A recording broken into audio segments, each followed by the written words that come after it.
Some secrets stay buried with the people we love, and we spend our lives wondering what we never asked. When Earl loses his father and returns to the ranch he left decades ago, he's just looking for closure. But the locals whisper warnings about the old barn nobody's opened in 50 years. Inside, he finds more than dust. A wagon loaded with gold coins and journals revealing his father's hidden life, secret loves, and debts owed to strangers. The fortune is staggering, but the real inheritance might be something money can't buy. What was his father protecting all those years? Before we jump back in, I really want to hear from you. Tell us where you're tuning in from right now, and if this story touches your heart or brings back any memories, make sure you're subscribed to this channel, because tomorrow I've saved something extra special just for you. The dust settled behind Earl McKenna's pickup truck as he pulled up to the ranch gate for the first time in 23 years. The hinges groaned their protest when he climbed out to swing it open, metal on metal. A sound that transported him back to boyhood mornings when this same gate had seemed impossibly heavy to his small hands. Now, at 42, he moved with the careful deliberation of a man who'd learned that rushing only brought regret. The ranch spread out before him like a faded photograph, all the colors muted by time and memory.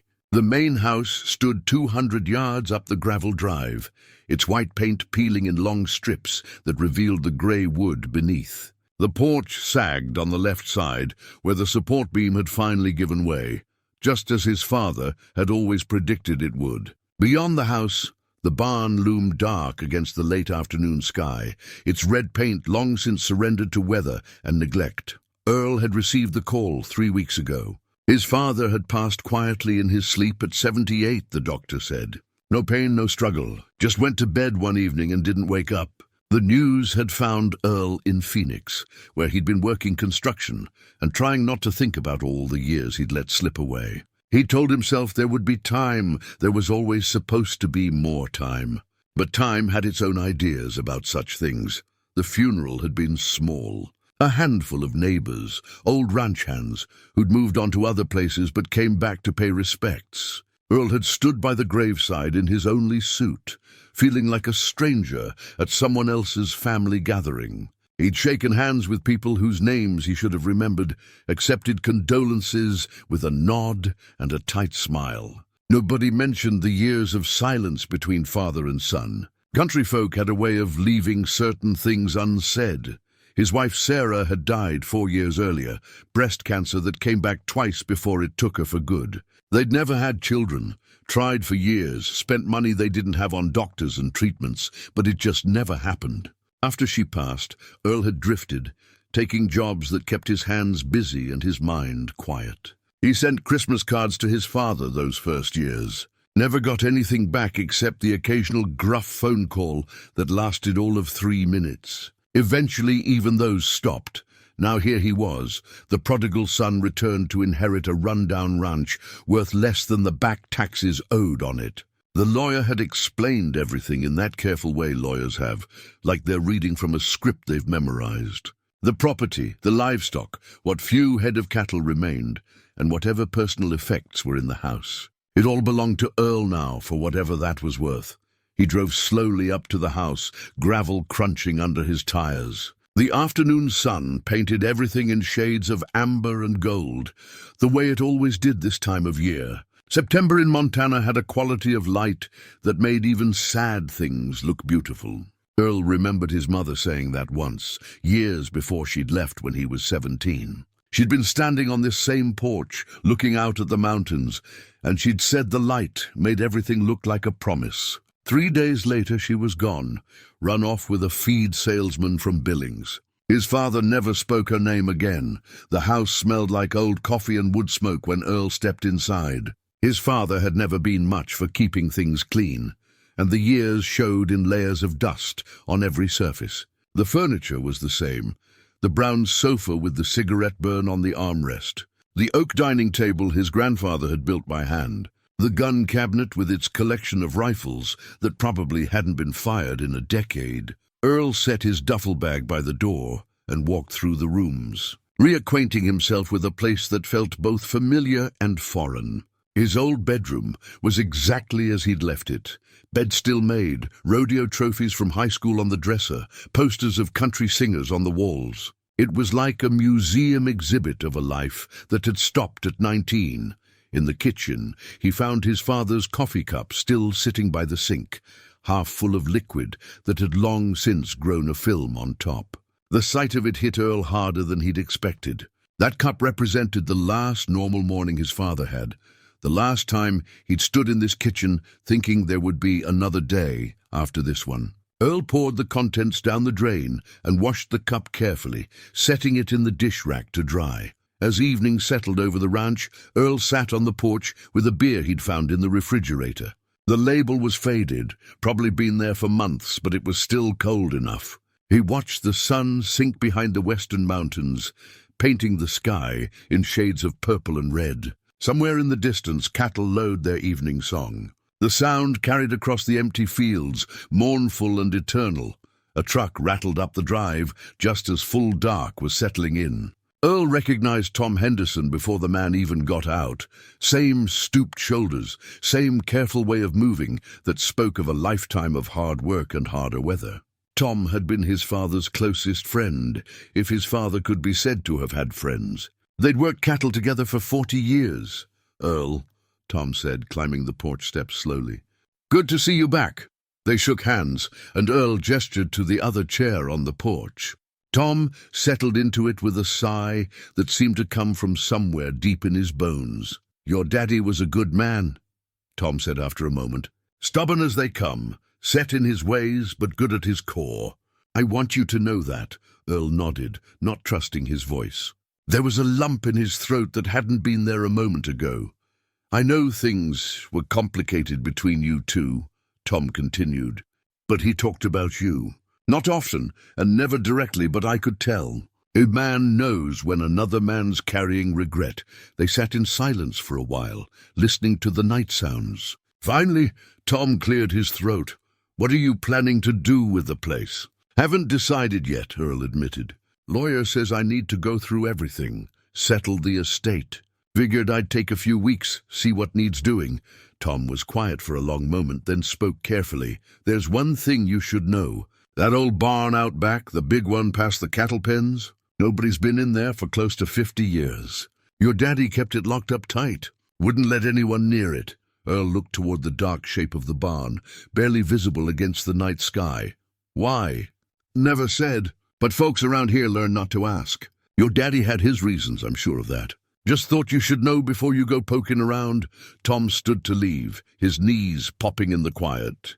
"If you need anything, I'm just down the road. Phone number's probably still on the board in the kitchen." After Tom left, Earl sat alone in the darkness, thinking about the barn. 50 years. That would have been around the time he was born. What could his father have locked away for all that time? What secret could matter enough to keep for half a century? The questions followed him inside when he finally went to bed in his old room. He lay awake for a long time, listening to the house settle and creak around him, thinking about all the years that had passed, all the conversations that would never happen now. The barn sat out there in the darkness, holding whatever mysteries it held, waiting. Morning came early to the ranch, the way it always had. Earl woke to sunlight streaming through the thin curtains of his old bedroom, momentarily confused about where he was. Then memory returned. The funeral, the drive, Tom's warning about the barn. He made coffee in his father's kitchen, using the same battered percolator that had been there since his childhood. The ritual felt strange and familiar at once, like wearing someone else's coat and finding it fits better than expected. While the coffee brewed, Earl stood at the window, looking out at the ranch buildings scattered across the property. The barn dominated the view, a massive structure that had probably been impressive 50 years ago. Even now, weathered and worn, it held a kind of presence. The doors were chained shut with a padlock that looked newer than everything around it. His father must have replaced it periodically, Earl realized. Whatever was inside mattered enough to maintain that security. He spent the morning going through the house, opening drawers and closets, trying to get a sense of how his father had lived these last years. The process felt intrusive, like reading someone's diary without permission. In the bedroom closet, he found his father's clothes hanging in neat rows, flannel shirts, worn jeans, a good suit that had probably been purchased for Earl's mother's funeral 40 years ago. The desk in the small office off the living room yielded more. Bills paid on time, careful records of cattle sales and equipment purchases, a ledger documenting every expense and income for the ranch. His father had been meticulous, Earl saw. Every dollar accounted for, every transaction noted in the same careful handwriting that had filled out Earl's grade school permission slips. But there was nothing personal. No letters, no photographs beyond the few faded ones on the mantel, no diary or journal. It was as if his father had deliberately scrubbed away anything that might reveal the man beneath the rancher. By noon, Earl found himself standing in front of the barn again. The padlock gleamed in the sunlight, a modern lock on ancient doors. He could walk away, leave whatever was inside undisturbed, sell the property and head back to Phoenix. That would be the easy thing, but Earl had spent 4 years learning that easy wasn't always right. When Sarah was dying, the easy thing would have been to let her go sooner, to stop the treatments that bought them weeks instead of years. But they'd fought, both of them, because some things mattered more than easy. He went back to the house and searched until he found his father's keyring in the desk drawer. There were a dozen keys on it, most of them labeled in that same precise handwriting: truck, tack room, equipment shed. And one, newer than the others, labeled simply barn. The key turned smoothly in the padlock. The chain rattled as Earl unwound it from the door handles, heavy links that had held for decades. He pulled on the right door, and it moved with a groan of protest, swinging open to reveal darkness within. Sunlight spilled across the threshold, illuminating dust motes that danced in the still air. Earl stood there for a long moment, heart hammering in his chest, feeling like he was about to cross some invisible line. Tom's warning echoed in his mind.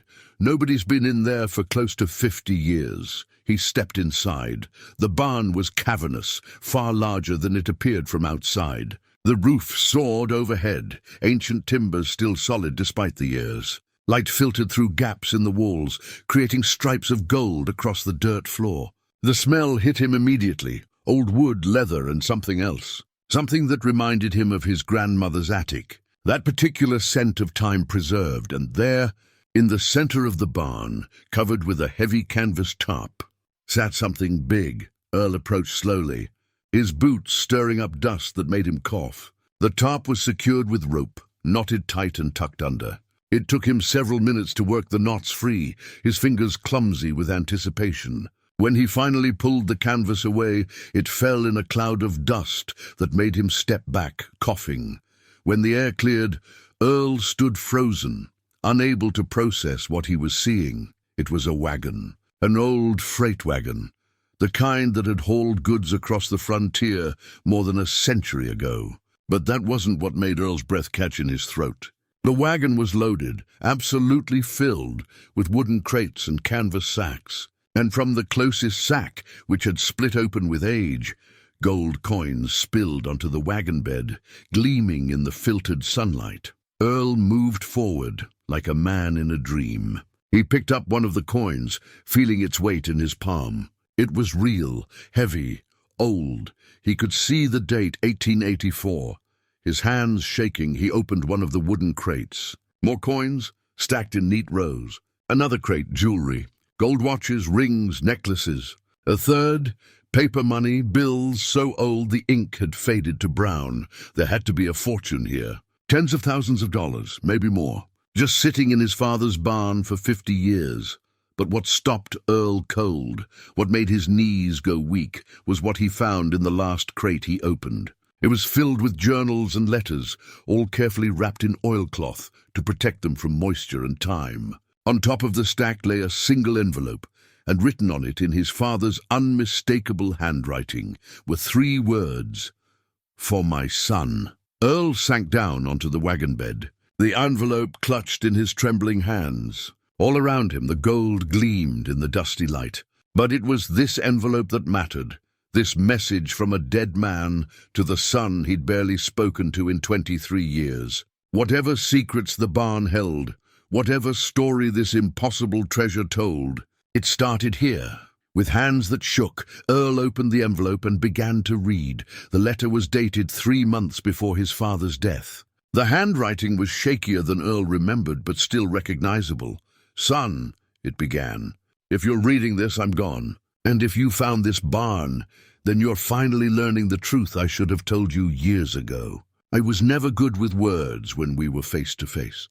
Maybe this way's better, maybe not. But you deserve to know." Earl read on, his father's voice coming through in every line. The story it told was impossible, yet the evidence sat all around him. The gold, his father explained, had belonged to a man named William Garrett. In 1885, Garrett had been running guns to the Lakota, trying to help them resist the encroaching settlers. He'd been caught, arrested, and his considerable fortune, earned from years of legitimate mining, had been confiscated by the authorities, except it hadn't been confiscated. Garrett had hidden it first, and on his deathbed in a Montana prison in 1923, he told the secret to a young guard named Robert McKenna, Earl's grandfather. Pa found that wagon buried in a ravine where Garrett said it would be, the letter continued.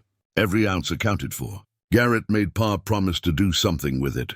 Said it was blood money in a way, earned honest, but meant for a cause that got people killed. Said it should be used to help folks, the kind of folks who needed helping.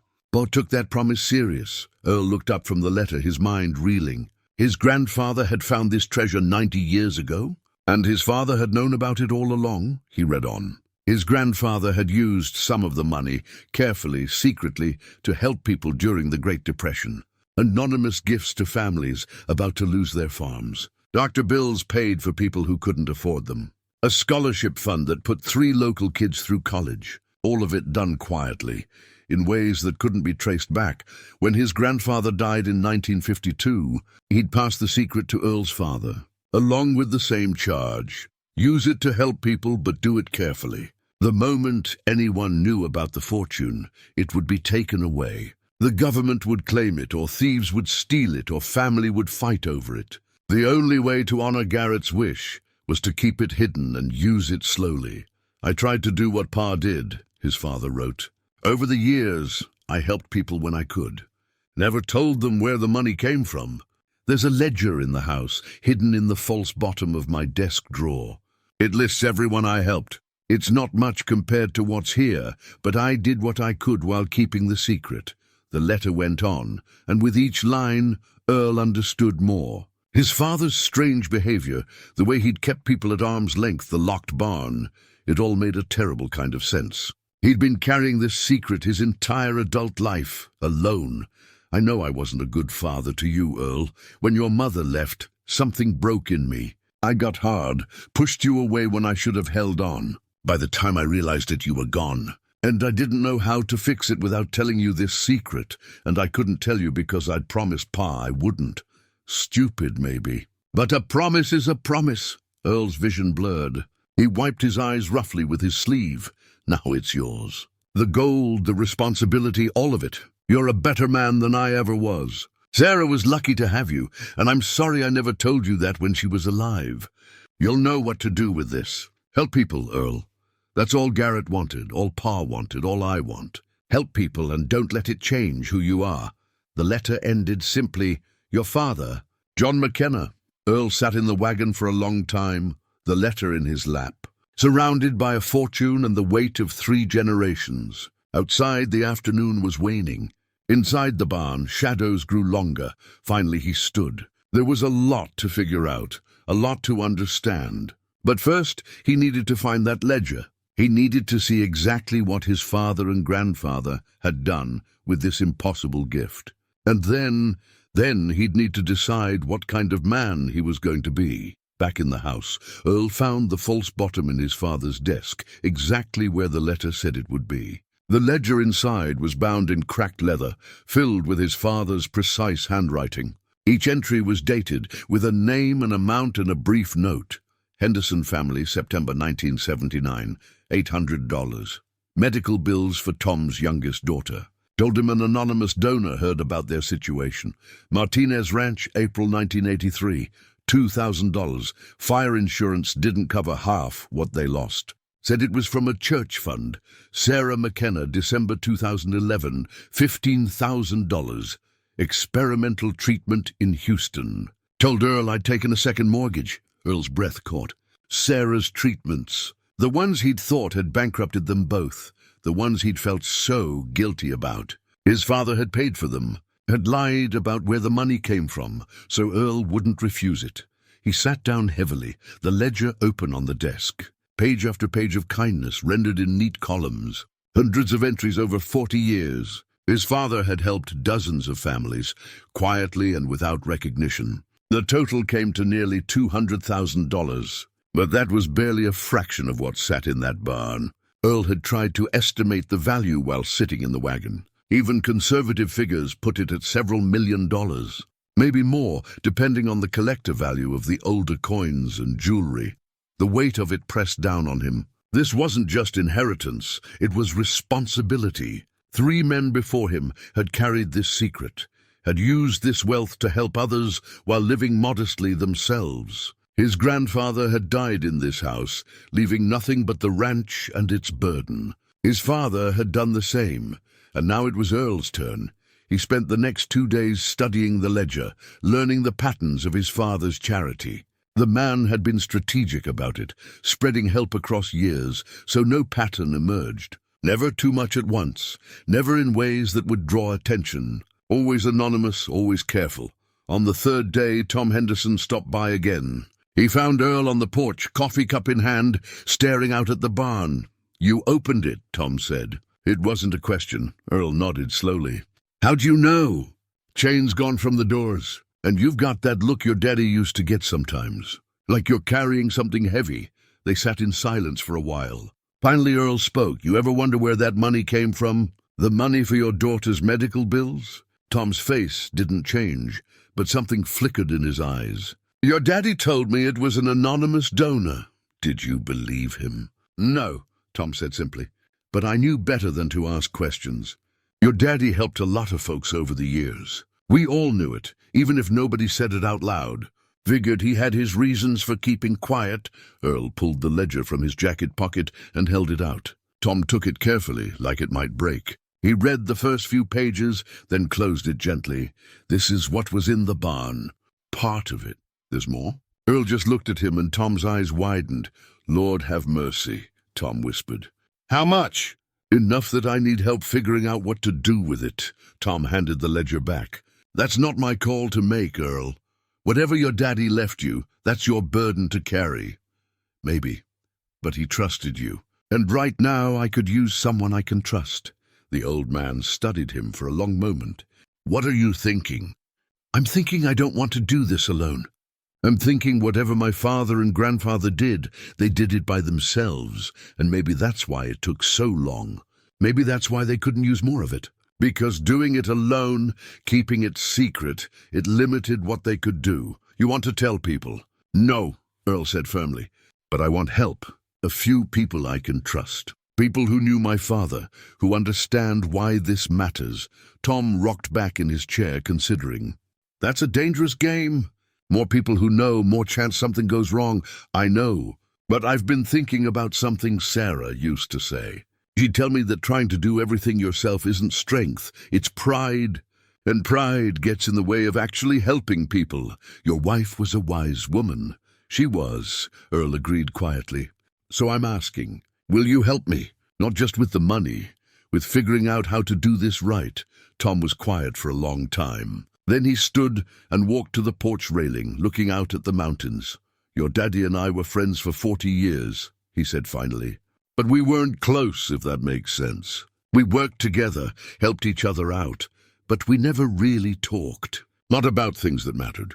I always thought that was just how he was. Now I'm thinking maybe he was lonely. Maybe carrying that secret by himself all those years ate at him more than anyone knew." He turned back to Earl.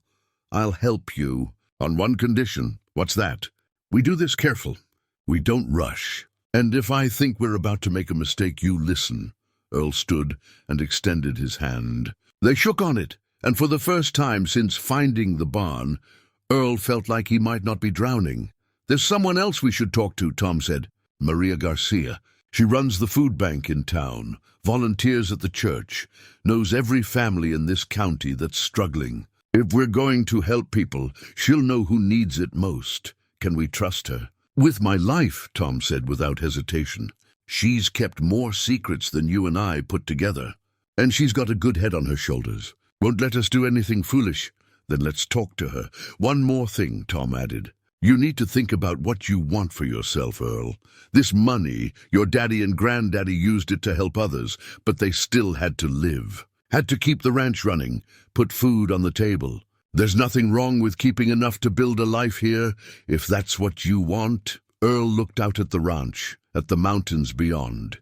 For the first time in years, he thought about staying somewhere, putting down roots, building something instead of just drifting.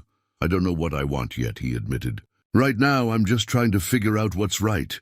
That's a good place to start, Tom said. Better than most. That evening, after Tom left, Earl went back to the barn.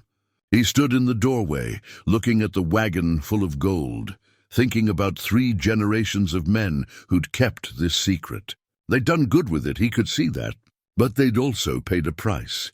His grandfather had died without ever telling his own wife. His father had pushed everyone away, living alone with his burden. They'd helped people, yes, but at what cost to themselves? Earl thought about Sarah, about the conversations they'd had in those last months. She told him that life was too short to carry everything alone, that asking for help wasn't weakness, but wisdom. At the time, she'd been talking about letting her go, accepting that some fights couldn't be won. But maybe the lesson applied here too. He wouldn't do this alone. He'd build something better, a way to honor the past while moving forward, a way to help people without sacrificing himself in the process. The barn had held its secret for 50 years. Now it was time to let some light in. Maria Garcia arrived at the ranch 2 days later, driving a truck that had seen better decades. She was in her 60s, compact and efficient, with silver hair pulled back in a practical bun. She shook Earl's hand with a grip that spoke of years of hard work. Tom tells me you've got something interesting to discuss, she said, her dark eyes sharp and assessing. They sat at the kitchen table. The 3 of them, and Earl told her the story. He watched her face as he spoke, looking for signs of greed or calculation, but found only growing wonder. When he finished, she sat back and let out a long breath. Sweet Mary and Joseph, she murmured. Your father was behind all those anonymous donations. I always wondered. You knew? Suspected. Over the years, whenever a family was in real trouble, money would appear. Always just enough, always anonymous. I run the food bank. I see who's struggling. And I noticed the pattern. Someone was watching, someone was helping. I thought maybe it was the church or some wealthy donor from out of town. Never imagined it was John McKenna, living in this rundown ranch. He lived simply so others could live better, Tom said. And now Earl wants to continue that work, Maria said, looking at him steadily. But differently. I can't do it alone, Earl said. And I can't take 40 years to help a few dozen families. There's too much need and time is... He stopped, thinking of his father dying alone in this house. Time matters. Maria folded her hands on the table. What exactly are you proposing? I don't know yet. That's why I need your help. Both of you. Tom knows the ranching families, the old-timers. You know everyone else. Together, maybe we can figure out how to do this right. There are risks, Maria said carefully. The more money you give away, the more questions people will ask. And if word gets out about what's in that barn... I know, Earl interrupted. But I've been thinking, what if we don't just give money away? What if we create something sustainable? My father and grandfather, they helped people one crisis at a time. That's good, but it's reactive. What if we could be proactive instead? Tom leaned forward. What do you mean? A foundation, maybe. Or a trust. Something that looks legitimate, has a board, handles money properly. We could say it was funded by, I don't know, a wealthy relative who passed away. Someone from back east, never lived here, but wanted to help rural Montana families. Maria's eyes lit up. That could work. People wouldn't question it if it was set up properly. And it would let you help more people, more openly. There's still the problem of the gold itself, Tom pointed out. You can't just walk into a bank with a wagon full of century-old coins. I've been researching that, Earl admitted. There are dealers, auction houses that handle estate sales. If we sell things slowly, spread across different dealers, different cities, it won't draw attention. It'll take time, but that's okay. We're not in a rush. How much are we talking about? Maria asked. In total, Earl had spent hours doing calculations. Conservative estimate, 3 million. Maybe as much as 5, depending on collector value. The number hung in the air. Maria and Tom exchanged glances. That's life-changing money, Maria said softly. For a lot of families. It was supposed to be, Earl said. Garrett, the man who originally owned it, he wanted it used to help people. My grandfather and father tried to honor that. Now it's my turn. But I want to do it better, smarter. I want to build something that lasts beyond me. They talked for hours, throwing out ideas, shooting down problems, building plans. Maria had a legal background. She'd been a paralegal before retiring, and she started sketching out what a foundation would need. Tom talked about the families he knew were struggling, the ones too proud to ask for help, but desperate nonetheless. By the time Maria left, they had the bones of a plan. Earl would quietly begin selling portions of the treasure through legitimate channels. The money would go into a trust, managed by all 3 of them. They'd create a foundation to distribute. It's scholarships, medical assistance, farm relief, whatever was needed most. It's not perfect, Maria said as she prepared to leave, but it's a start. And Earl, what you're doing here, what you're trying to build, your father would be proud. After she left, Earl and Tom stood on the porch in the gathering dusk. You really going to stay? Tom asked. Make a go of this place. Earl looked out at the ranch, at the mountains going purple in the twilight. For years he'd been running. From his past, from his grief, from the idea of putting down roots anywhere. But standing here now, he felt something shift inside him. I think so, he said. There's work to do here, not just with the foundation. The ranch needs attention too. And he paused, trying to find the words. I need to be somewhere that matters. Sarah and we never had a home. Not really. Always renting, always temporary. Maybe it's time I built something permanent. Your daddy would like that, Tom said. He always hoped you'd come back, even if he never said it. That night, Earl couldn't sleep. He lay in his old bedroom, listening to the house sounds, thinking about the future. The plan they'd made was good, but it was also risky. One wrong move, one person talking to the wrong person, and everything could come crashing down. But wasn't that true of anything worth doing? Sarah had taught him that, every day with her. After the diagnosis had been a risk, a gamble, that there would be another day, another moment, another chance to say, I love you. They'd lost that gamble in the end, but Earl had never regretted trying. This was the same. A gamble that he could honor his father's legacy, help the people who needed it, and build something good from a secret that had been kept too long. He got up and went to the window. The barn was dark against the night sky, but Earl could picture what was inside. The wagon, the gold, the journals, 3 generations of hope and responsibility waiting for him to decide what came next. His father's letter had said Earl was a better man than he'd ever been. At the time, Earl had thought that was just grief talking, a father's last attempt to make peace. But maybe it was more than that. Maybe it was permission to do things differently, to learn from the past without being bound by it. Earl made a decision then, standing at the window in the house where he'd grown up. He would stay. He would fix up the ranch, make it a real home. He would build the foundation with Tom and Maria, help the people who needed it.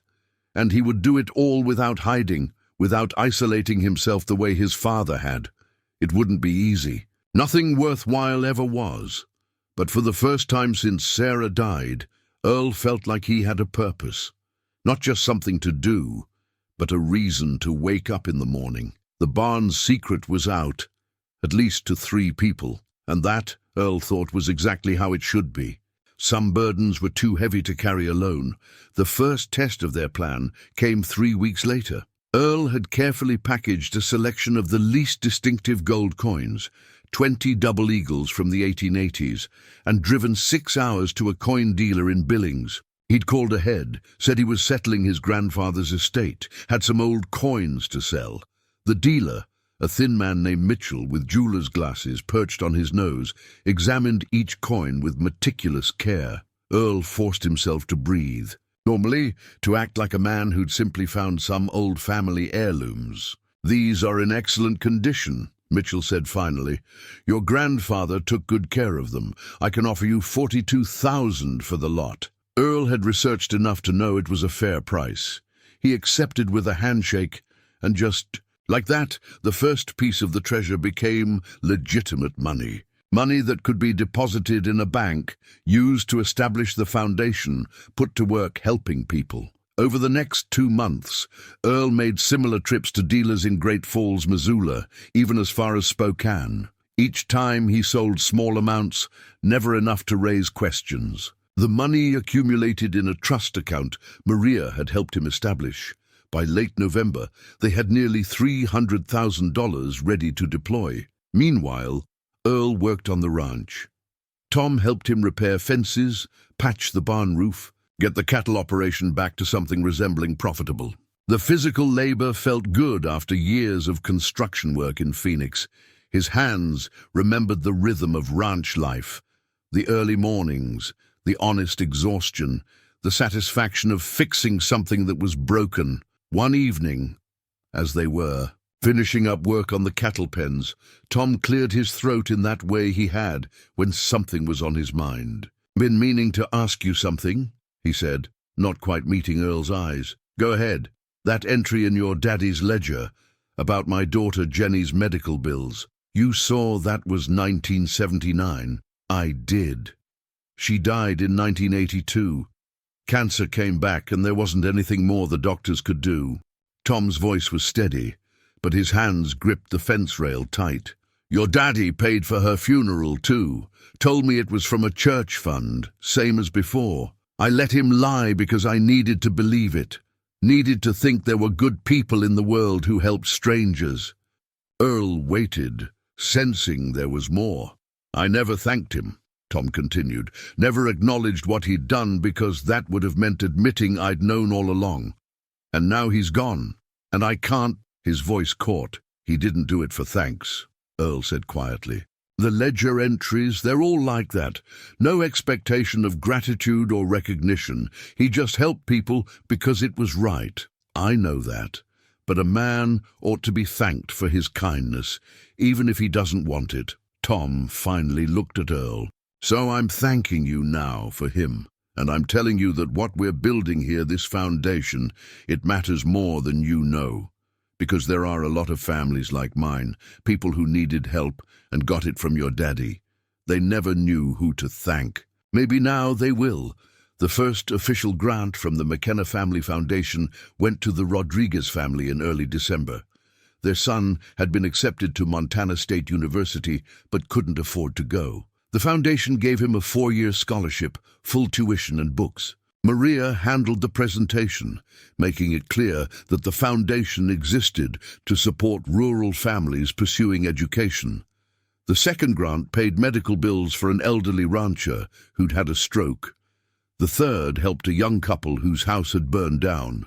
The fourth, fifth, and sixth came in quick succession, a pattern of help that spread across the county like gentle rain after a long drought. People started to notice. The newspaper ran a story about the mysterious new foundation. The reporter tried to track down Earl for an interview, but he declined through Maria, saying the foundation preferred to work quietly. That was true enough, even if the full truth stayed hidden. But not everyone was happy about the foundation's appearance. One cold December morning, Earl found Derek Paulson waiting on his porch. Derek was a developer from California who'd been buying up ranches in the valley, consolidating them for a luxury resort development he'd been planning for years. "Mr. McKenna," Derek said, standing as Earl approached. He was dressed like a cowboy from a catalogue, new boots, pristine hat, designer jeans that had never seen a day's work. "I've been hoping to speak with you." "About what?" "About your property." I represent Mountain Vista Development, and we're very interested in acquiring this ranch. We're prepared to make you a generous offer." He named a figure that would have solved all of Earl's problems a year ago. "Not interested," Earl said flatly. Derek's smile didn't waver. "I understand. This is your family's land, lots of history here. But consider, the property taxes alone must be crippling, and the ranch isn't profitable, hasn't been for years. We're offering you a chance to walk, away with enough money to live comfortably anywhere you choose." Said, "I'm not interested. There's also the matter of this foundation you've started." Derek's tone shifted slightly, taking on an edge. "People are curious where the money came from. A ranch that's barely solvent suddenly funding scholarships and medical bills? It raises questions." Earl felt a chill that had nothing to do with the December cold. "What are you suggesting?" "I'm not suggesting anything, just pointing out that transparency matters. The IRS pays attention to charitable foundations, makes sure everything is legitimate. Wouldn't want any complications to arise." It was a threat, thinly veiled. Sell, or Derek would start digging into the foundation's finances. "I appreciate you stopping by," Earl said, his voice carefully neutral. "But I'm not selling. Not now, not ever. This land stays in my family." Derek's pleasant expression finally cracked. "You're making a mistake. Progress is coming to this valley whether you like it or not. The other ranchers have been smart enough to sell. You're just holding out for more money." "I'm holding out because this is my home. Now, if you'll excuse me, I've got work to do." After Derek left, Earl called Tom and Maria. They met at the house an hour later, and Earl explained the encounter. "He's dangerous," Maria said immediately. "I've dealt with his type before. They smile while they're planning how to destroy you. Can he actually cause problems for the foundation?" Earl asked. "Depends on how deep he digs," Maria admitted. "The foundation is legitimate. We filed all the right paperwork, followed all the rules. But if he starts asking questions about the source of the initial funding, starts demanding documentation we don't have, then we have a problem," Tom finished. They sat in silence, the weight of the situation settling over them. Earl had been so focused on helping people, on honoring his father's legacy, that he hadn't considered someone might actively work against them. "There's something else," Tom said slowly. "Derek Paulson has been buying up ranches for 2 years now. He's got maybe 70% of the valley already. But his development project needs water rights, and those come with the land. Your ranch controls some of the best water in the county, so he doesn't just want my land," Earl said. "He needs it." "Exactly. And men like that don't take no for an answer. They just find another way to get what they want." Earl stood and walked to the window, looking out at the ranch his grandfather had built, his father had maintained, and he was now trying to preserve. Everything they'd worked for, the foundation, the help they were providing, the future they were building, all of it could come crashing down if Derek Paulson decided to make trouble. "What do we do?" Maria asked. Earl thought about his father's letter, about the promise made to William Garrett more than a century ago. Help people, do good, keep the secret. It had seemed so simple when he first read those words. Now he was learning that doing good was never simple, not when people like Derek Paulson stood in the way. "We be careful," Earl said finally. "We keep doing what we're doing, but we watch our backs. And we make damn sure every dollar we spend, every grant we make is documented properly. If he comes digging, he'll find a legitimate foundation doing legitimate work. And if that's not enough," Tom asked. Earl turned from the window, his jaw set. "Then we'll deal with that when it happens. But I'm not selling, and I'm not stopping the foundation's work. My father spent his whole life afraid of losing this secret. I'm not going to let fear stop me from using it the way it was meant to be used." Maria nodded approvingly. "Your father would be proud." "Maybe," Earl said. "But I'm not doing this to make him proud. I'm doing it because it's right." Derek Paulson's visit cast a shadow over the next few weeks. Earl found himself second-guessing every decision, wondering if each grant they approved might somehow draw unwanted attention. Maria reassured him that everything was legally sound, but legal didn't always mean safe from scrutiny. Christmas came to the ranch. Earl put up a small tree in the living room, more out of habit than holiday spirit. He invited Tom and Maria for dinner, and they sat around his grandfather's oak table, sharing a meal and stories about Christmases past. Tom talked about Jenny, his daughter who died so young, and how Earl's father had made her last Christmas special with an anonymous gift of toys and games. Maria spoke of families the foundation had helped. Children who'd have presents under their trees because of scholarships that freed up family budgets. "We've helped 17 families so far," Maria said, reviewing her notes over coffee. "Distributed almost $200,000 in 4 months. At this rate, we'll need to sell more of the collection soon." "I'm working on it," Earl said. "Got a contact in Seattle who handles estate jewelry. Planning a trip after the new year." "Be careful," Tom cautioned. "Derek Paulson has connections everywhere. Last thing we need is him finding out about those sales. Different name, different story each time," Earl assured him. "Far as anyone knows, I'm just a guy liquidating his grandfather's estate piece by piece."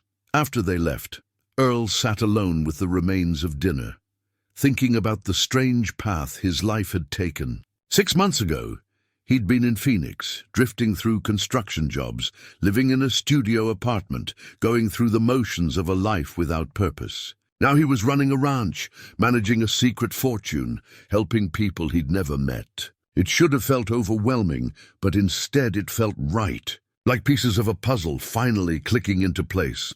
The new year brought snow and complications. In January, a county assessor showed up unannounced, claiming he needed to revalue the property. Earl let him look around, watched him take notes and photographs, and tried not to think about who might have requested the assessment. "You've done a lot of work here," the assessor said, examining the repaired fences and freshly painted barn. "Property's in better shape than our records indicated." "Just taking care of what's mine," Earl replied evenly. "Still, the improvements will affect your tax assessment. You're looking at a significant increase." After the assessor left, Earl called Maria. "Let me guess," she said when he explained. "Derek Paulson is on the County Planning Commission, is he?" "Appointed last year. He's got friends in local government. If he wants to make your life difficult through property taxes, he can." Earl did the math that night. Even with the improvements, the increase seemed excessive, designed more to pressure him into selling than to reflect actual value. It was the kind of small, legal harassment that wore people down over time. But Earl had resources his father never did. When the tax bill arrived, he paid it without complaint. The money came from his personal account, funded by the legitimate sale of gold coins. Let Derek wonder how a struggling rancher could afford it. February brought a different kind of challenge. Maria called with news that the Rodriguez boy, their first scholarship recipient, was struggling at university. Not academically, he was doing fine there, but emotionally. He felt guilty, she explained, taking money when so many others needed it. Earl drove to Bozeman to meet with him. Carlos Rodriguez was 19, earnest and thoughtful, sitting across from Earl in a coffee shop near campus. "I appreciate what the foundation did for me," Carlos said. "But I keep thinking about my cousins, my friends back home. They need help too. Why me? Why did I get chosen?" Earl thought about how to answer. He couldn't tell the truth, that a century-old fortune sat in a barn, waiting to help everyone who needed it. Instead, he spoke from his heart. "My wife died 4 years ago," Earl said. "Cancer. Toward the end, she told me something I've been thinking about a lot lately. She said that accepting help wasn't taking anything away from anyone else. It was just letting good things happen. When you refuse help, you're not saving it for someone else. You're just stopping good from happening." Carlos was quiet for a moment. "But there's only so much to go around, is there? I mean, sure, the foundation has limits, but maybe—" Earl paused, choosing his words carefully. "Maybe the point isn't to help everyone at once. Maybe it's to help one person who then helps another who helps another. You know what you're going to do when you graduate? Teach high school math. And how many kids will you teach in your career? Hundreds, thousands? Maybe one of them becomes the next great mathematician or engineer or teacher. You see what I'm saying? The foundation helped you, but you're going to help a lot more people than we ever could. That's how this works. That's how good spreads. When Earl left, Carlos seemed lighter somehow. The guilt hadn't disappeared entirely.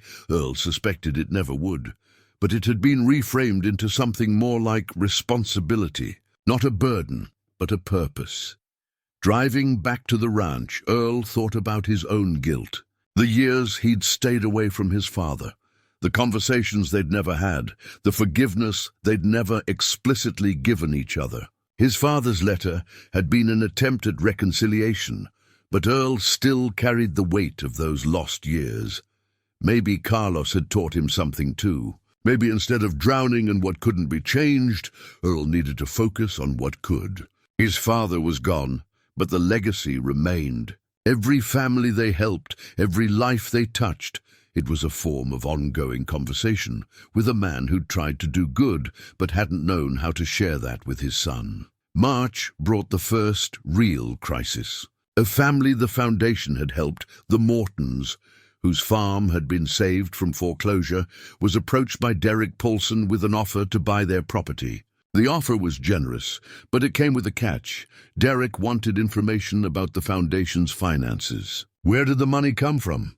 Who really ran it? What was Earl McKenna's involvement? The Mortons refused and called Maria immediately. He's trying to use the people we've helped against us, Maria told Earl. He thinks they'll sell us out for the right price. Will they?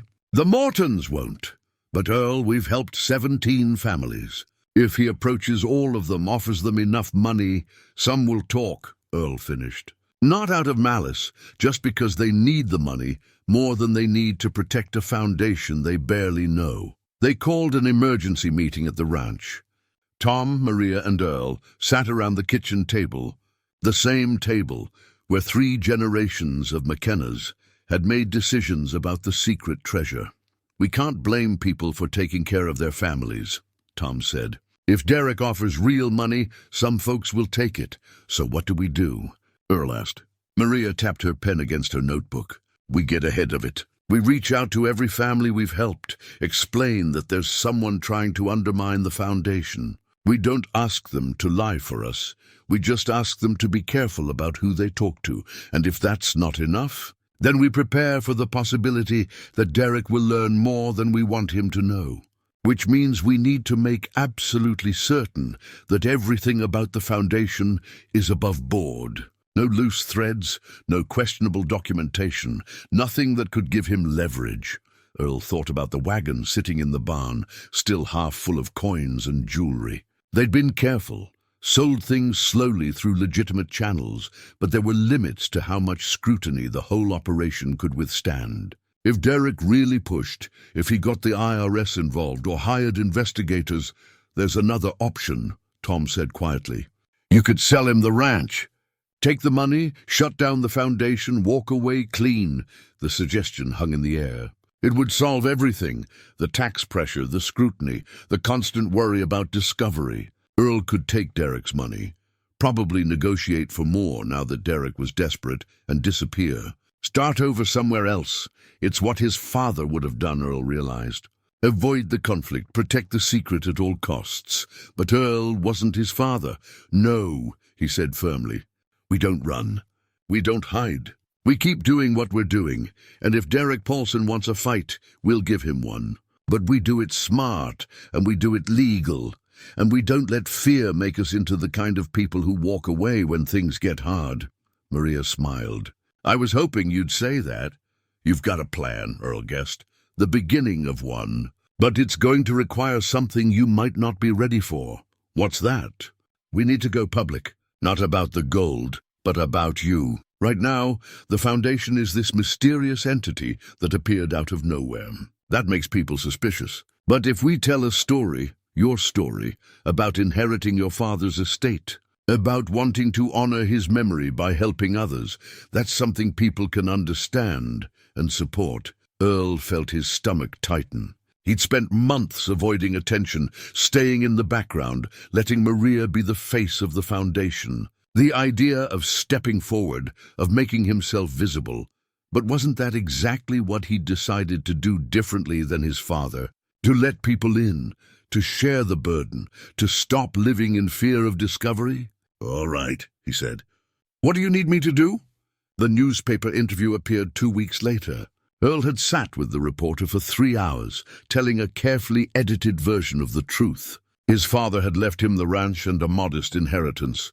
Earl, wanting to honor his father's memory and the community that had supported the McKenna family for generations, had established a foundation. It wasn't a complete lie, just strategic omissions. The article painted Earl as a grieving son trying to do right by his father's legacy. Readers responded warmly. Donations started coming in. Small amounts, $20 here, $50 there, but they added up. More importantly, they gave the foundation additional legitimacy. It wasn't just Earl's money anymore. It was community-supported. Derek Paulson called 3 days after the article ran. Earl let it go to voicemail. The message was brief and cold. Touching story, McKenna. But stories don't pay property taxes, and they don't stop progress. Think about my offer. It won't be on the table forever. That night, Earl couldn't sleep. He went out to the barn around midnight, standing in the doorway and looking at the wagon that had changed his life. They'd sold maybe a quarter of what was there, enough to fund the foundation for a few years, enough to help dozens of families. But the bulk of it remained, silent and patient, waiting. He was about to head back to the house when he heard it, the distinct sound of a vehicle on the gravel road. Earl's ranch was a mile from the main highway, down a private drive. Nobody came out here by accident, especially not at midnight. He moved quickly to the barn door, pulling it closed, but leaving a gap to see through. A truck rolled up slowly, headlights off, parking near the house. 2 men got out, their faces obscured by the darkness. They wore dark clothing and moved with purpose toward the house. Earl's heart hammered. Break in. He watched them try the front door, then move around to the back. One of them was doing something to the back door. Lock-picking, Earl realized. They were getting in. He pulled out his phone, ready to call the sheriff, then hesitated. If police came, they'd ask questions. They'd want to know if anything was taken, want an inventory of valuable items. The last thing Earl needed was law enforcement poking around the property. Instead, he moved quietly toward the house, staying in shadows. The men were inside now. He could see flashlight beams through the windows. They were searching for something, opening drawers, checking closets. Looking for what? Money, valuables, information. The realization hit Earl like cold water. Derek Paulson had sent them. He was looking for proof of where the foundation's money came from. Looking for something he could use as leverage. Earl watched them work their way through the house, frustration evident in their increasingly rough handling of his father's belongings. They weren't going to find anything incriminating in the house. All the foundation paperwork was at Maria's office, and the ledger was in the glove box of Earl's truck, where he'd taken to keeping it for safety. Then one of the men spoke, voice carrying through the quiet night. Nothing here? Check the barn. Earl's blood ran cold. The barn, the wagon, the remaining gold. He moved fast, racing back to the barn ahead of them. His mind worked frantically. If they found the wagon, found the gold, everything was over. The foundation, the secret, everything his grandfather and father had worked to protect. The barn door had a heavy beam that could be dropped across it from inside, an old security measure from decades past. Earl slipped inside, closed the door as quietly as he could, and dropped the beam into place. It wouldn't hold forever, but it might buy time. He heard the men approach, heard one of them try the door. "It's locked from inside," the man said. "Someone's in there." "Then we get them out," the other replied. "Check if there's another entrance." Earl moved through the barn in darkness, his hands finding the wagon by memory. He couldn't hide it, too big, too heavy. But maybe he could hide what mattered most. He grabbed the nearest sack of coins, hoisting it over his shoulder, then another. The journals and letters, those were crucial. He stuffed them inside his jacket. Outside, he heard the men circling the barn, looking for a way in. They'd find one. There was a small side door he'd forgotten about, probably rusty, but definitely there. Then Earl had an idea. A crazy, desperate idea. But it might work. He moved to the far corner of the barn, where he'd noticed old hay bales stacked almost to the rafters. Climbing up with the sacks of gold, he shoved them deep into the stack, covering them with loose hay. The journals went into his jacket. Not a perfect hiding place, but in darkness, with only flashlights, they might not find it. He heard the side door give way with a shriek of metal. The men were in. Earl climbed down from the hay bales and moved toward the main wagon. When the flashlight beams found him, he was standing casually beside it, arms crossed, like a man who'd been waiting for them. "Can I help you, gentlemen?" he asked, voice steady despite his racing heart. Both men froze. They'd been expecting to find the barn empty, or maybe to catch someone unaware. They hadn't expected Earl to be standing there, calm and alert. "You're trespassing," Earl continued, "and breaking and entering. Sheriff's on his way." He hadn't called, but they didn't know that. The men exchanged glances. One of them, the taller one, stepped forward. "We're just looking around. Heard there might be some valuable antiques in this barn." "Heard from who?" Earl asked, though he knew the answer. "Someone interested in local history," the man said, his tone making it clear he had no intention of giving up his employer's name. His flashlight swept across the wagon, lingering on the remaining crates. "That's quite a collection you've got there." "Family heirlooms," Earl said. "Not for sale. Everything's for sale at the right price. Not to thieves who break into people's homes at midnight."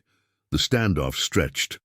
Earl could see the men calculating, trying to decide if whatever they might find was worth the risk of assault charges. Finally, the shorter one spoke. "Let's go." This was a bust anyway. They backed toward the side door, flashlights still on Earl. "You should think about selling this place," the tall one said. "Bad things happen to stubborn people out here. Long way from town, nobody around to hear if something goes wrong." The threat was clear. Earl held his ground until they were gone, until he heard their truck start up and drive away. Only then did he allow himself to shake. He went immediately to the house, checking the damage. They'd been thorough but not destructive, professional, looking for specific things. Financial records, probably. Bank statements. Anything that would prove the foundation's money came from an illegitimate source. Earl called Tom first, then Maria. They arrived within the hour, finding Earl sitting on the porch with his rifle across his knees. The journals from the barn stacked beside him. "You should have called the sheriff," Tom said, after Earl explained what happened. "And tell them what?" "That I caught thieves breaking in. But I can't report what they were looking for because I'm hiding a fortune in treasure." Earl shook his head. "We're in deeper than I realized. Derek isn't just applying pressure anymore. He's actively trying to find something to use against us." Maria picked up one of the journals, handling it carefully. "Have you read these?" "Not yet. Haven't had time. Maybe you should. If Derek is digging into your family's past, you should know what he might find." After they left, Earl took the journals inside. His father had mentioned them in the letter. Journals that documented the treasure's history, how it had been used over the years. Earl opened the oldest one, dated 1923, written in his grandfather's hand. He read through the night, watching the story unfold. His grandfather finding the treasure, making the promise to William Garrett, using the money to help people during the Depression. But there was more. Details his father's letter hadn't mentioned. Garrett hadn't just been running guns to the Lakota. He'd been married to a Lakota woman, had children with her. The treasure was meant for them, for their future. But after Garrett was arrested, his wife and children had been forced onto a reservation and died there in poverty, while the money that should have supported them sat hidden in a ravine. Earl's grandfather had tried to find Garrett's descendants, had spent years searching. But by the time he located them in the 1940s, most were dead or scattered. The few he found refused the money. Accepting it would mean acknowledging their connection to a man who'd been branded a traitor, and they wanted nothing to do with that legacy. So the money stayed hidden, used instead to help others, because that's what Garrett had wanted in the end. Help people, do good with it. Make it mean something besides grief and betrayal. But there was one more entry that made Earl's blood run cold. It was dated 1951, written by his grandfather just months before he died. "Today, I learned that William Garrett had one more descendant I didn't know about. A great-granddaughter. I tried to contact her, to offer her portion, but she refused to respond to my letters. She married, took a different name, wanted nothing to do with her family's past. I have to respect that. But I've noted her name here, in case future generations want to make things right. Margaret Garrett Paulson. Paulson. Earl read the name 3 times, not believing it. Then he grabbed his laptop and started searching. Margaret Garrett Paulson had died in 1998. She'd had one son, Derek Paulson. Derek Paulson was William Garrett's great-great-grandson. The man trying to destroy Earl, trying to steal his land, trying to expose the foundation. He was family. He was the rightful heir to the treasure Earl had been using to help people, and he had absolutely no idea. Earl didn't sleep that night. He sat at the kitchen table with the journal open in front of him, staring at Margaret Garrett Paulson's name, trying to figure out what it meant, what he should do about it. The moral arithmetic was complicated. Derek had a legitimate claim to the treasure. More legitimate than Earl's, certainly. It had belonged to his great-great-grandfather. But Derek didn't know that. He was hunting for the source of the foundation's wealth, not because he suspected a family connection, but because he wanted to eliminate competition for the valley's land. If Earl told him the truth, gave him the treasure, would Derek use it the way Garrett had intended? The man who'd sent thieves to break into Earl's home, who tried to bribe families the foundation had helped, who wanted to bulldoze family ranches to build luxury resorts. Earl thought not, but keeping the treasure, knowing Derek had a rightful claim to it, that was theft, wasn't it? No different from what Derek was trying to do to the valley ranches. By morning, Earl had made a decision. He called Maria and Tom, asked them to come to the ranch. When they arrived, he showed them the journal entry. "Sweet Mary," Maria whispered. "Derek Paulson is Garrett's descendant?" "Looks that way."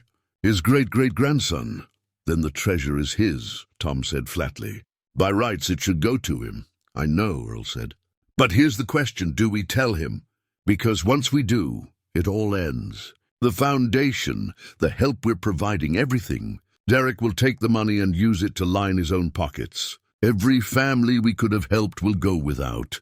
So we're back to the same question your grandfather faced," Maria said slowly. "The rightful heir doesn't want to use the money the way it was meant to be used. Do you honor the bloodline or honor the intent?" They sat with that for a long moment. Finally, Tom spoke. "Your granddaddy tried to give it to the family. They refused. He documented that right there in the journal. So at some point, the moral obligation to the bloodline was satisfied. After that, it became about honoring Garrett's wishes, help people, do good. But Derek never got that chance to refuse," Earl countered.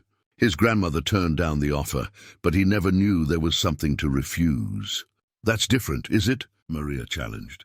"Look at what he's doing, trying to force families off their land, consolidating power, building his resort for rich people.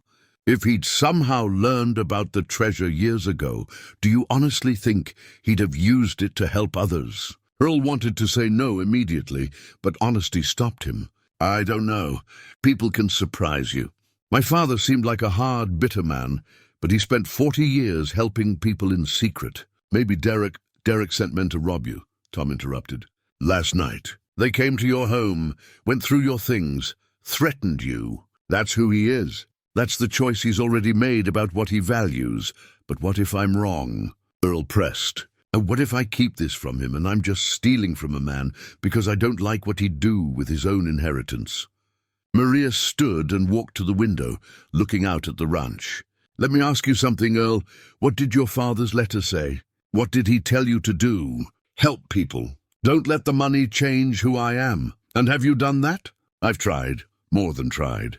You've helped 17 families in 6 months. You've funded scholarships, paid medical bills, kept people in their homes. You've done exactly what Garrett wanted, what your grandfather and father tried to do." She turned back to face him. "Now Derek is trying to destroy that work, not because he has any claim to it. He doesn't even know there's a claim to make, but because it interferes with his business interests. Are you really suggesting we should hand him a fortune so he can use it to hurt the very people Garrett wanted to help?" Put that way, it sounded simple. But Earl knew it wasn't. There were principles at stake, questions about rightful ownership and moral obligation that didn't have easy answers. "There might be another way," Tom said slowly. We could tell him the truth about his ancestor, about what Garrett wanted the money used for. Give him a chance to do the right thing. If he refuses, if he tries to take it all for himself, then at least we'll know we tried. And if he takes us to court, Maria asked, claims ownership of the treasure? We'd lose, and the foundation would be destroyed in the process. So would the secret, Earl added.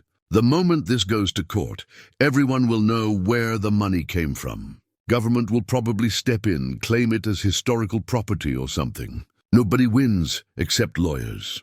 They argued in circles for another hour, each of them seeing valid points on all sides. Finally, Earl held up his hand. I need time to think. This isn't a decision we should rush. Derek doesn't know about his connection to Garrett, and he doesn't know about the treasure, not specifically.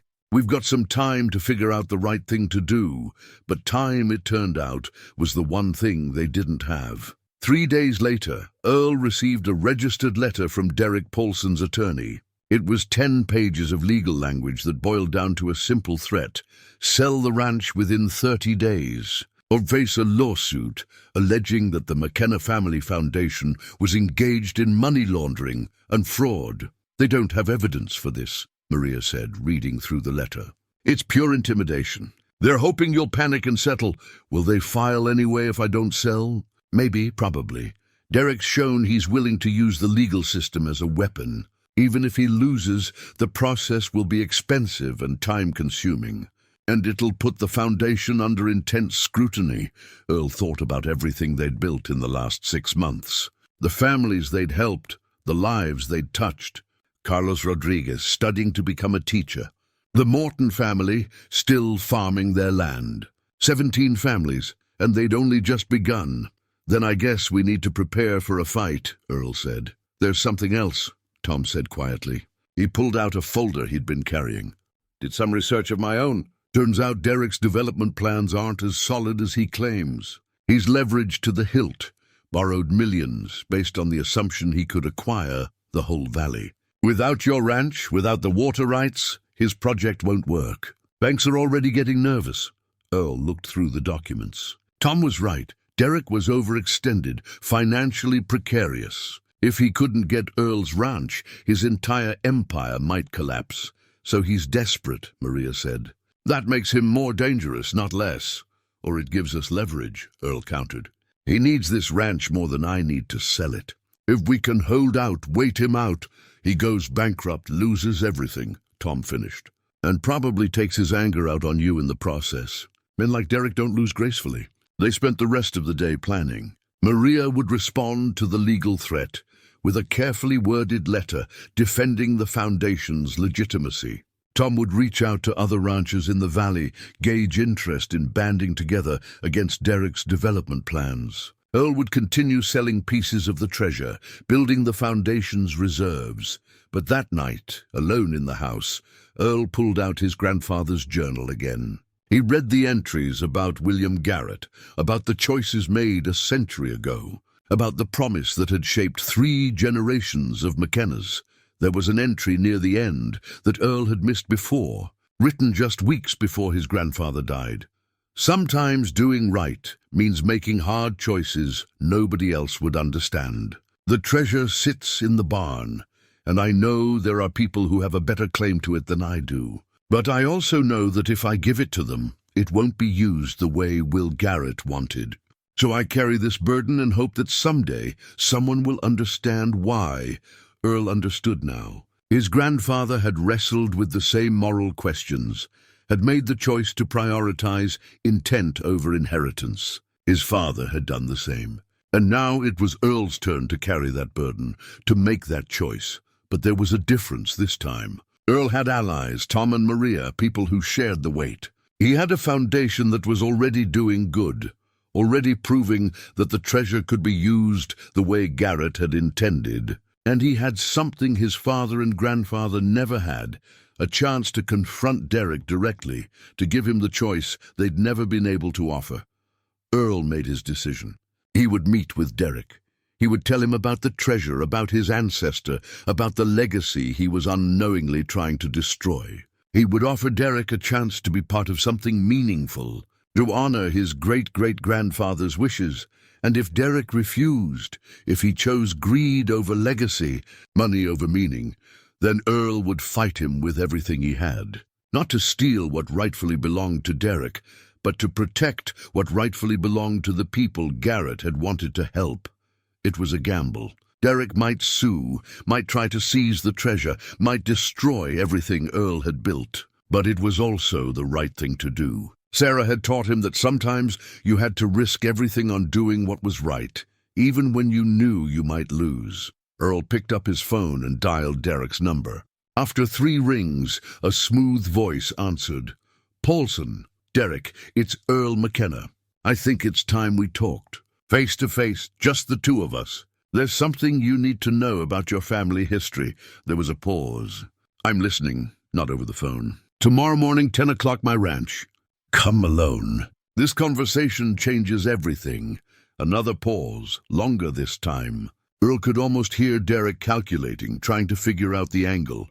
"All right," Derek said finally. "I'll be there." "But McKenna, if this is some kind of trick—" "It's not a trick," Earl interrupted. "It's the truth. A truth that's been hidden for 100 years. You deserve to know it."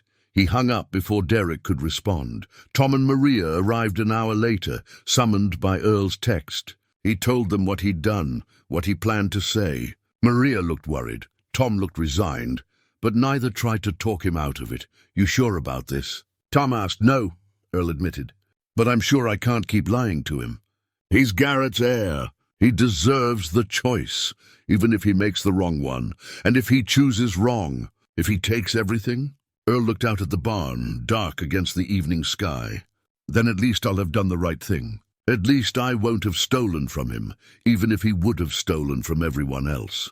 They spent the evening planning what Earl would say, how he'd present the information, what documents he'd show. But ultimately, they all knew it would come down to a single moment, the moment Derek learned about his ancestors' treasure and decided what kind of man he wanted to be. Earl barely slept. He was up before dawn, watching the sunrise paint the mountains gold. He thought about Garrett, about a man who'd tried to help people and paid for it with his life, about his grandfather, who'd found a treasure and turned it into kindness, about his father, who'd lived alone so others could live better, and he thought about Sarah, who taught him that the measure of a man wasn't what he accumulated, but what he gave away. At 9:30, Earl walked out to the barn one last time. He opened the doors wide, letting sunlight flood the interior. The wagon sat there, still holding its secrets, still waiting to see what would come next. At 10 o'clock exactly, Derek Paulson's truck rolled up the drive. It was time. Derek stepped out of his truck looking wary. He'd dressed down for the occasion. Jeans and a work shirt instead of his usual expensive casual wear, but he still moved like a man who expected the world to accommodate him. His eyes swept the property, cataloguing, assessing, looking for traps. "McKenna," he said by way of greeting. "This better be worth my time." "It will be." Earl gestured toward the barn. "Let's talk inside." Derek hesitated at the barn entrance, his instincts telling him something significant was happening. When he stepped through the doors and saw the wagon, he stopped dead. "What is this?" "Your family history," Earl said. "Specifically, your great-great-grandfather, William Garrett." Derek's face showed genuine surprise. "How do you know about Garrett?" "So you know the name." "My mother mentioned him once or twice. Said he was some kind of criminal, ran guns or something. She didn't like to talk about it." "Family embarrassment." Derek moved closer to the wagon, examining it with a developer's eye. "This can't be the original." "It is. Garrett hid it in 1885. My grandfather found it in 1923. It's been in this barn ever since." Derek walked around the wagon slowly. "Found what exactly?" "Everything you see here, plus what I've already sold to fund the McKenna Family Foundation." That stopped Derek cold. He turned to face Earl, calculation replacing surprise in his expression. "The foundation money came from this?" "From what was in this wagon, yes. Gold coins, jewelry, cash. Your great-great-grandfather's fortune, hidden before he was arrested." Earl paused. "By rights it belongs to you. You're his only living descendant." The silence stretched between them. Earl could see Derek's mind working, adding up the implications, the possibilities. Finally, Derek spoke. How much are we talking about? Originally? Maybe 5 million. I've sold about a quarter of it. What's left? Maybe 3 million, depending on collector value. Derek's face went carefully neutral, but Earl saw the flash of greed in his eyes. $3 million. Enough to save his development project. Enough to buy the valley. Enough to make all his problems disappear. And you're just telling me this because you deserve to know. Your grandmother was offered a portion years ago. My grandfather tried to find Garrett's descendants, tried to give them the treasure. They refused it, wanted nothing to do with that legacy. But you never got that choice. You should have it now. Derek laughed, but there was no humor in it. Let me get this straight. You're telling me that I'm the rightful owner of a $3 million treasure that you've been using to fund your charity foundation. And you expect me to just, what? Walk away, let you keep it. I expect you to make a choice, Earl said evenly. The same choice Garrett made. He wanted this money used to help people. That's what I've been doing. That's what the foundation does. You can honor that legacy, or you can take the money for yourself. But you should know what you're choosing. Help people, Derek repeated mockingly. Is that what you call it? Using stolen money to play Santa Claus? Not stolen, entrusted. There's a difference. Not in the eyes of the law. Derek pulled out his phone. You just admitted to me that you've been selling property that rightfully belongs to me. That's theft. I could call my lawyer right now, have you arrested. You could, Earl agreed. And then you'd own a fortune that came from a man who tried to help the Lakota people, who wanted to do something good with his wealth. You'd use it to build resorts, to force families off their land, to make yourself richer. Is that really the legacy you want? Derek's face hardened. Don't try to guilt me with some noble ancestor story. Garrett was a criminal. He ran guns to Indians who were fighting American settlers. He got what he deserved. He was married to a Lakota woman, had children with her. He was trying to protect his family. And where are they now? Dead, I'm guessing. His noble cause didn't save them, did it? Derek gestured around the barn. This money has been sitting here for 100 years, doing nothing. My grandmother refused it because she was ashamed of where it came from. Well, I'm not ashamed. I'm practical. And practically speaking, this treasure is mine. Earl had hoped for a different response, had hoped that knowing the truth might change something in Derek. But he'd known it was a long shot. Men like Derek didn't change. They just got more elaborate in justifying what they wanted to do anyway. So that's your choice, Earl said quietly. Take the money, shut down the foundation, make sure no one else benefits from what your ancestor wanted to share. That's my choice, Derek confirmed. I'll give you 1 hour to gather all documentation about what you've sold, where the money went, everything. Then my lawyers take over. You can cooperate, or I can make this very difficult for you. Your choice now.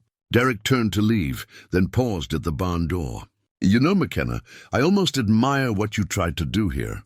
Playing the noble hero, helping the poor ranchers. But this is the real world. Noble doesn't pay the bills. Noble doesn't save failing ranchers or aging cowboys who can't compete anymore. Money does. Power does. And now both are mine. He walked out, leaving Earl standing alone in the barn with the wagon and the weight of his failed gamble. Earl watched Derek's truck disappear down the drive, then pulled out his phone. Tom and Maria were there within 20 minutes, finding Earl still in the barn, sitting on the edge of the wagon. He chose the money, Earl said without preamble. Maria sank onto a hay bale. I was afraid of that. Now what? Tom asked. Now we face the consequences. Derek knows everything. He'll file a claim to the treasure, probably sue the foundation, definitely come after me personally. Best case, we spend years in court. Worst case, I end up in jail for theft. You didn't steal anything, Maria protested. Your grandfather found it. Your father inherited it. You inherited it from him. There's a legal chain of ownership, is there? Earl challenged. Or is there just 100 years of people keeping secrets from the rightful heir? Derek's lawyers will argue we knew about the family connection. My grandfather documented it right there in his journal. We knew and we kept it anyway. They sat in heavy silence. Finally, Tom spoke. What if we give him the ranch? Earl looked at him sharply. What? The ranch? Sign it over to him, free and clear. Tell him he can have the property, the treasure, everything. Just ask him to let the foundation continue its work with the money that's already been distributed.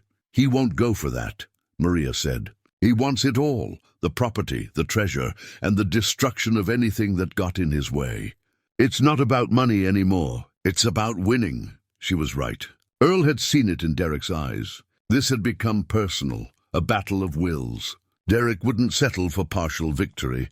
Then we go public, Earl said, the idea forming as he spoke. We tell the whole story. Garrett, the treasure, how it's been used for 100 years to help people. We let the court of public opinion decide who has the moral right to this money. That's risky, Maria warned. You'd be admitting to everything Derek's going to accuse you of. But we'd also be showing what the alternative is. Derek Paulson, using his ancestors' fortune to bulldoze family ranches and build luxury resorts. Versus the McKenna Family Foundation, helping families stay in their homes, funding education, paying medical bills. Let people decide which honors Garrett's wishes. Tom nodded slowly. Public pressure might force him to compromise, or at least make it politically difficult for him to push his development plans.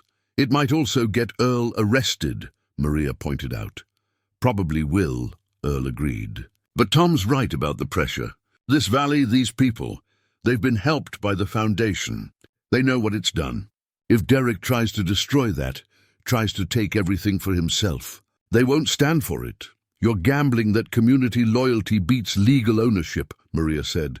I'm gambling that doing the right thing matters, even when it costs you everything. Earl stood, decision made.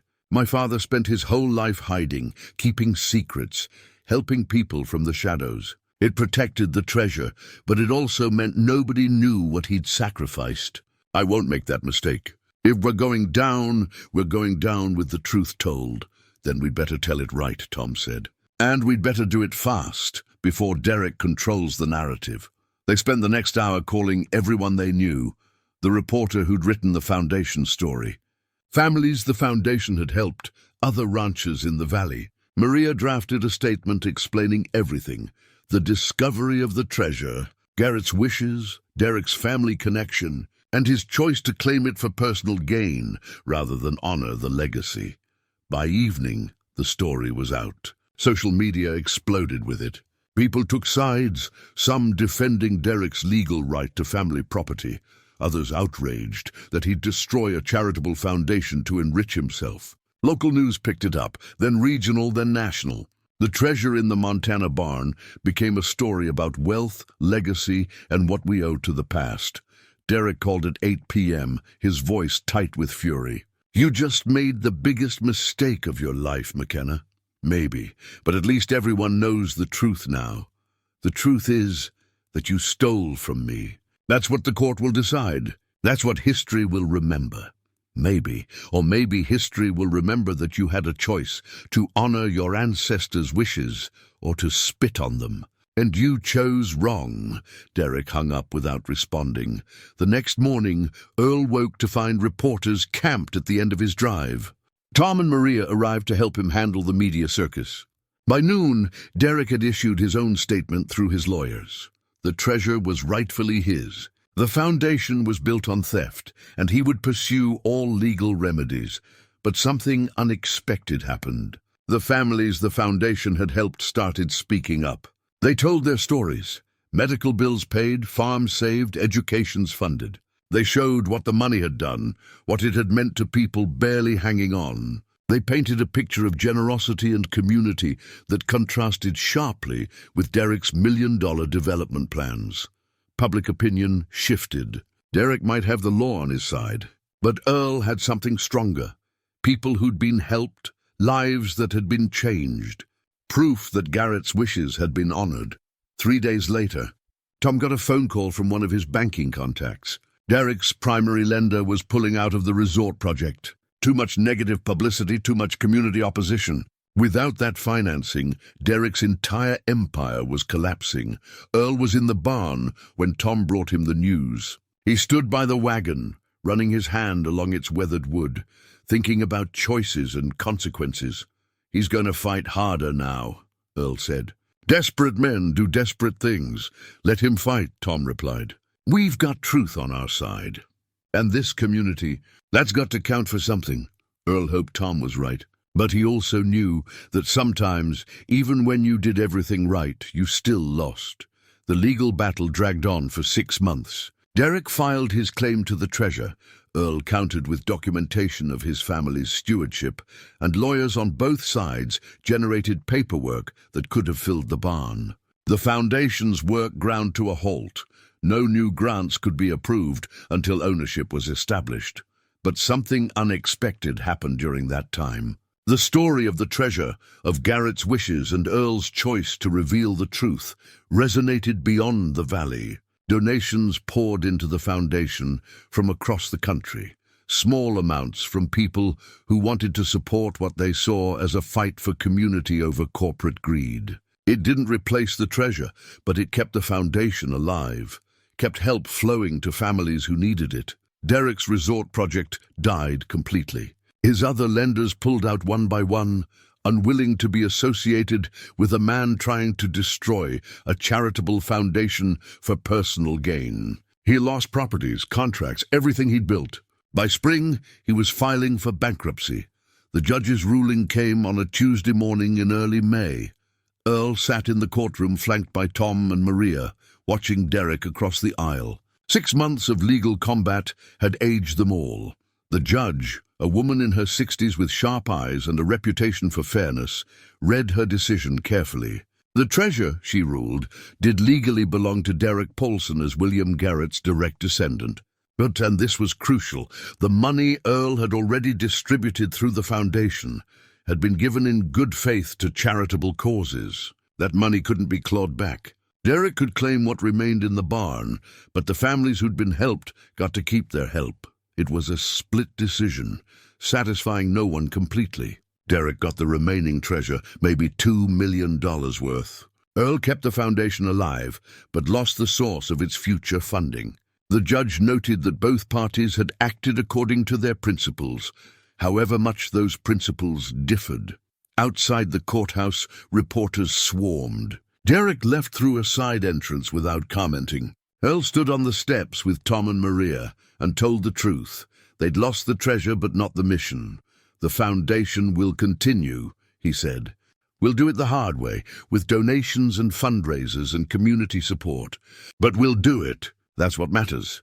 Back at the ranch that evening, Earl walked out to the barn one final time before Derek's people came to claim the wagon. He'd known this moment was coming, had tried to prepare himself for it, but it still hurt. 3 generations of McKennas had protected this secret, had used it to help others. Now it was over. He found an envelope tucked into one of the crates, hidden so well he'd missed it before. Inside was a letter in faded ink, dated 1884, written in William Garrett's own hand. Earl read it by the light filtering through the barn walls. "To whoever finds this," Garrett had written, "I hope you're a better man than I was.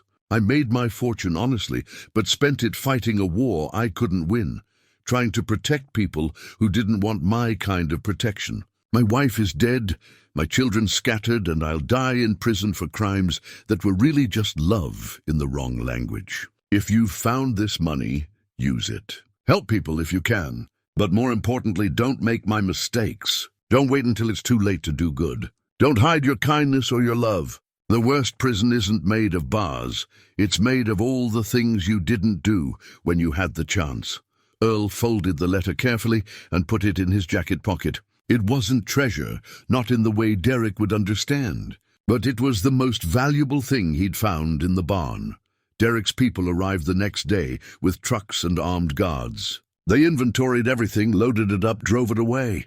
The barn stood empty for the first time in 100 years. Earl watched from the porch, feeling the weight of history settling and then lifting. It was over. A week later, something remarkable happened. Carlos Rodriguez, the first scholarship recipient, started a fundraiser for the foundation. His story went viral, student helped by mysterious foundation works to save it.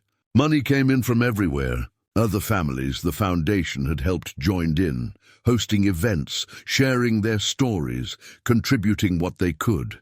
The foundation would survive, Earl realized. Not because of hidden treasure, but because the community had decided it mattered. That was better, more sustainable, more honest than what his father and grandfather had done. They'd helped people in secret. Earl would help people in the open. Derek Paulson left Montana 3 months later. The last Earl heard, he was working for a development company in Nevada, no longer calling the shots but taking orders. The bankruptcy had taken everything, his properties, his reputation, his dreams of building an empire. He'd gotten the treasure he wanted and lost everything that mattered. The valley began to heal. Ranches that had been threatened found new life. Young families moved in, attracted by a community that supported its own. The foundation helped when it could, with the resources it had, never as dramatically as before, but consistently. Sustainably, Earl worked the ranch and managed the foundation and lived a life that would have been unrecognizable to his father. Open, connected, surrounded by people who knew his story and respected what he'd tried to do. Tom and Maria became more than partners. They became family, the kind of family Earl had never really had growing up. On the first anniversary of finding the barn's secret, Earl drove out to the cemetery where his father and grandfather were buried. He stood by their graves in the late afternoon light and told them about the year, the discovery, the choices made, the battle fought, the community built. "I don't know if I did the right thing," he said to the gravestones. Telling Derek, "Losing the treasure, maybe you'd have found a way to keep it all secret. But I couldn't. I couldn't keep living in hiding, couldn't keep that burden alone. So I chose different. I hope you understand." The wind moved through the grass, carrying the smell of distant rain. Earl stood there for a long time, feeling something like forgiveness settling over him. For the years he'd stayed away, for the conversations they'd never had, were being different than they'd been. He thought about Garrett's letter, about not waiting until it's too late. Earl had spent 4 years with Sarah after her diagnosis. 4 years of saying "I love you," of making memories, of not hiding from hard truths. Those years had hurt, but he wouldn't trade them for anything. The barn's secret was gone. But Earl had learned something more valuable than treasure, that doing good in the open, with help and community and honest connection, was worth more than all the hidden gold in the world. His father and grandfather had done the best they could with what they knew. Earl was doing the same, and maybe that's all any generation could ask of the next. Not that they do things the same way, but that they try, with whatever wisdom they've gained, to do them better. As Earl walked back to his truck, he thought about the families the foundation would help this year. The scholarships they'd fund, the medical bills they'd pay. Not with secret treasure, but with community support. Not hiding in shadows, but standing in the light. It was enough. More than enough. It was exactly what he'd been looking for when he came back to the ranch all those months ago. A way to make his life matter. A reason to get up in the morning, a home worth building. The barn stood empty behind him, but Earl McKenna had everything he needed.